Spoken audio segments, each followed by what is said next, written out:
খরচ বেড়ে যাওয়া বা মূল্যবৃদ্ধি একটি স্বাভাবিক ঘটনা।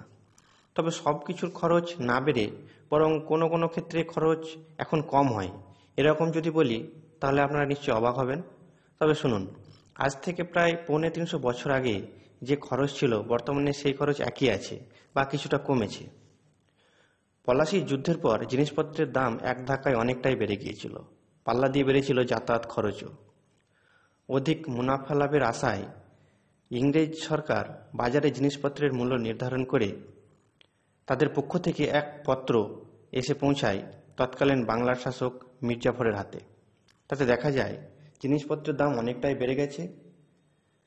মির্জাফর ইংরেজদের হাতের পুতুল ছিলেন বলে কোনো প্রতিবাদও করতে পারেননি।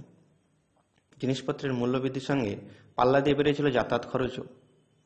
কলকাতার মধ্যে সাধারণ মানুষের হেঁটে যাতায়াত করতেন, তবে অবস্থা সম্পন্ন ব্যক্তিরা পালকিতে বা গরুর গাড়িতে যাতায়াত করতেন। তখন এক জেলা থেকে দূরবর্তী জেলায় সাধারণ মানুষের যাওয়া ছিল কল্পনারও বাইরে।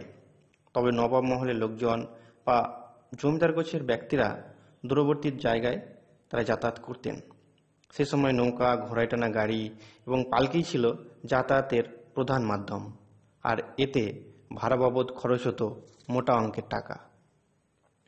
যেমন কলকাতা থেকে চন্দননগর যেতে খরচ হতো 24 টাকা 8 আনা এবং হুগলি যেতে লাগতো 46 টাকা 4 আনা। কলকাতা থেকে বহরমপুর পৌঁছাতে সময় লাগতো প্রায় 20 দিন, যার জন্য ভাড়া বাবদ গুনতে হতো 159 টাকা 8 আনা। একই টাকা লাগতো মুর্শিদাবাদ এবং কাশিমবাজার যেতেও।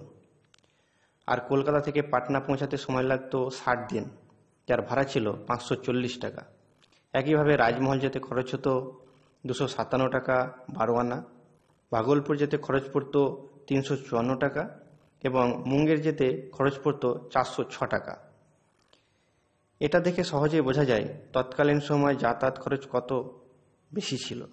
প্রায় ৩৫০ বছর আগে যাতায়াত খরচ যা ছিল, আজকের দিনে হয়তো তার থেকে কম খরচে সেই সব জায়গায় পৌঁছে যাওয়া যায়। তবে একটা কথা বলে রাখি, এই সময় 1 ভরি সোনা পাওয়া যেত মাত্র 15 টাকায়।